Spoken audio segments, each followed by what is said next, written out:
give it up for all the comedians you've seen so far tonight. Give them a hand clap. Thank you. And a big thank you to our fearless leader, Jen. She's the one that wrangles all of us together every Tuesday. And yes, we can clap for Jen. She's amazing. I thank all of you guys for being here on a Tuesday night. Don't you feel like grown up when you go out during the week? I mean, you are, but you just feel it more. You know what I mean? It's like you're breaking some kind of unspoken rule. Like Jen said, my name is Esmao Karoma. I know you've never heard that name before. And whenever I introduce myself, people always ask me, like, where is that from? What name is that? Like, I'm West African, I'm from Sierra Leone. And I know that I have a unique name because anytime somebody sees it on the list and it's time for them to read it, they look down and then they immediately look back up for help. And I offer none.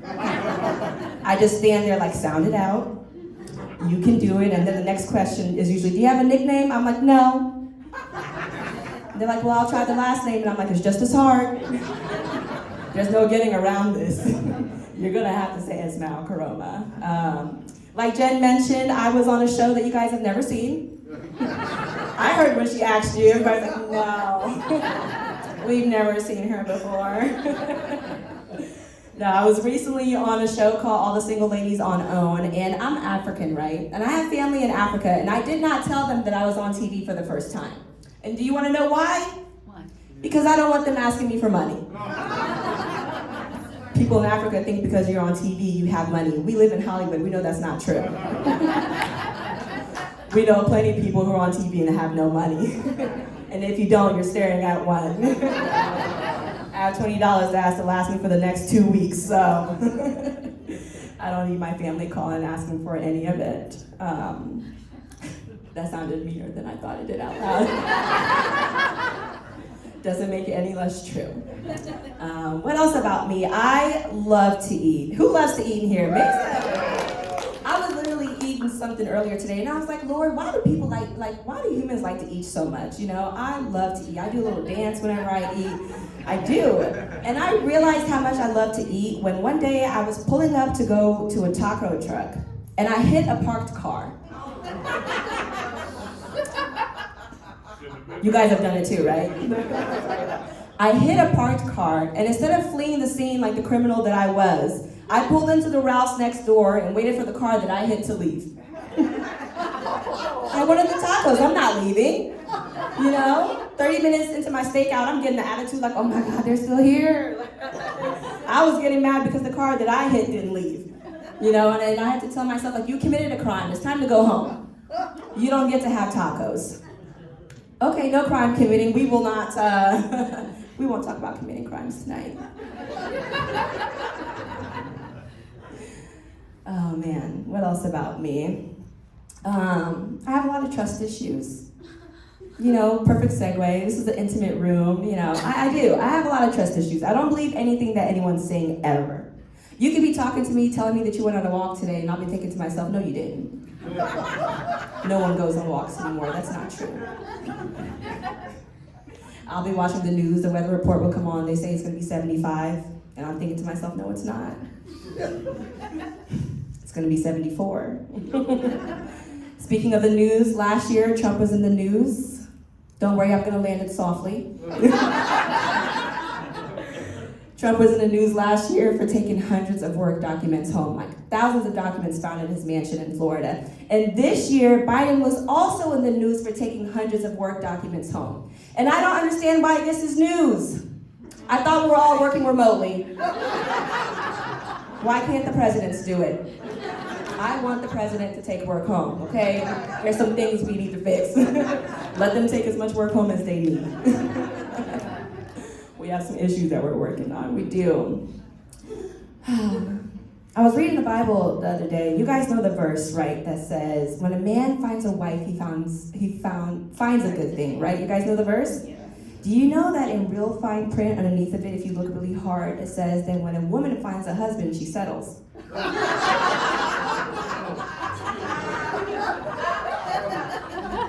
It's hurting. I'm hearing the oh.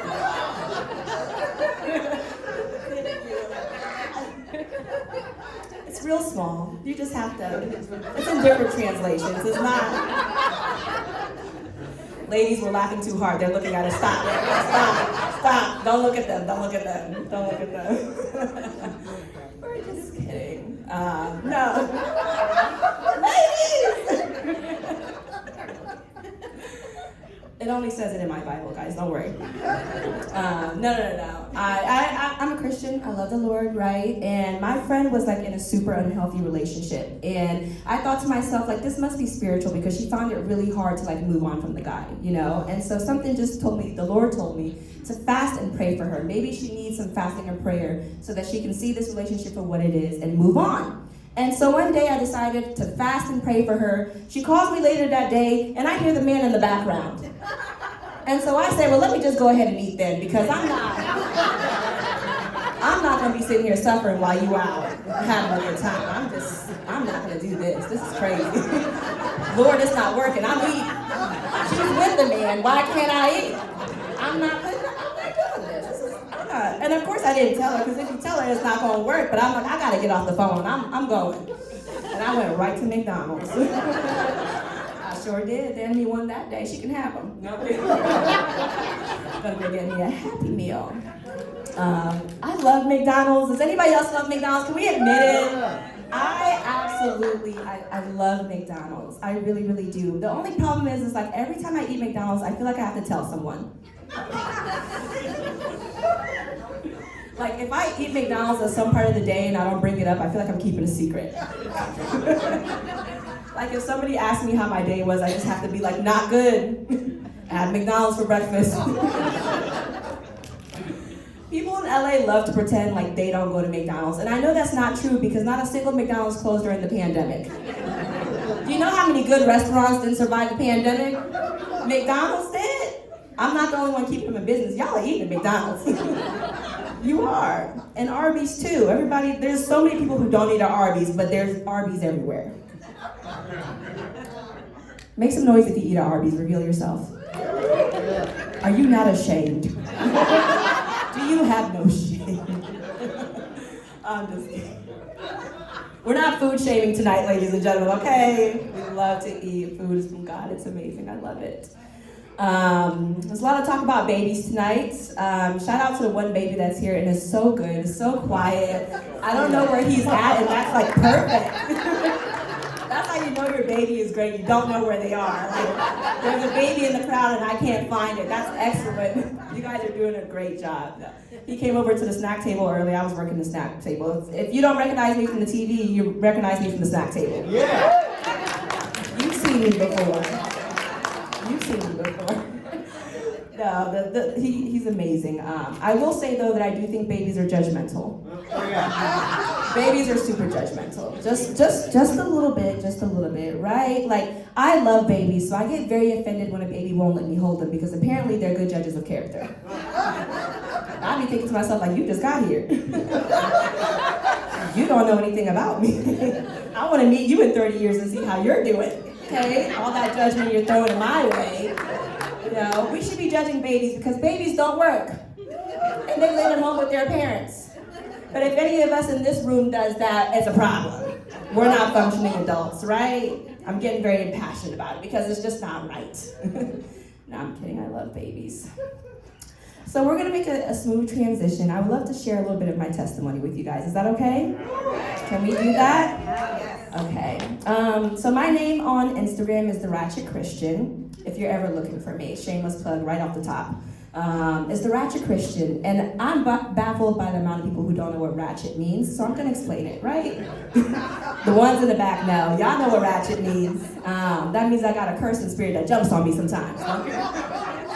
I'm just kidding. Not really. But you know, that's why prayer works. No, but it's a play on the word of wretched. You know, Amazing Grace, how sweet the song that saved a wretch like me. Wretched and ratchet kind of means the same thing. It just means that Jesus had to do a lot of work with me.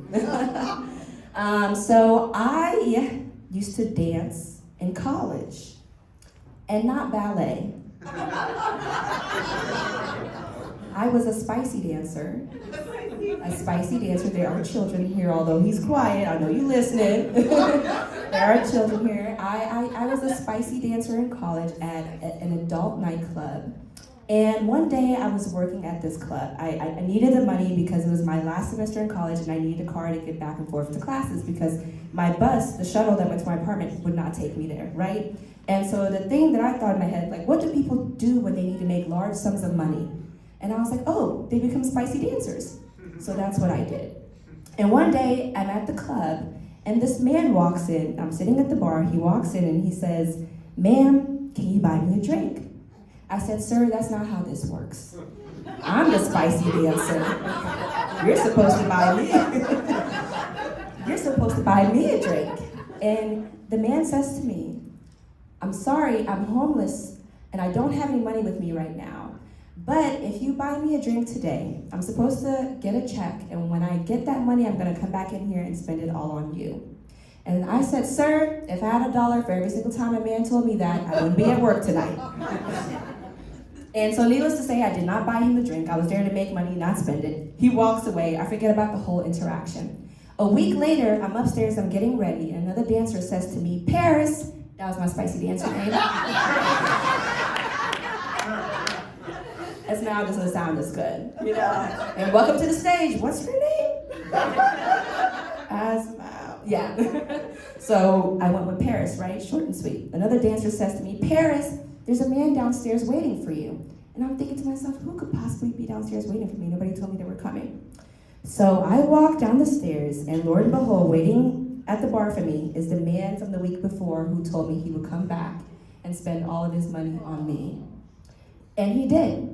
He proceeded to sit me down and buy me drinks and buy me dinner. He was never inappropriate. He never asked me for a dance. I never had to remove any of my clothing. That man treated me like a daughter. I've never been treated with as much dignity and respect at that club as I did that day that homeless man came in. And I was very touched by that. And I told him, sir, if you are ever hungry, I want you to know you can come back to this club and I will buy you something to eat. Now, when I said that, I thought I would never see him again. You know, I thought it was one of those touched by an angel moment, you know. God, I get it, it's a sign, it's an aspiration, it wasn't a real person. The guy comes back.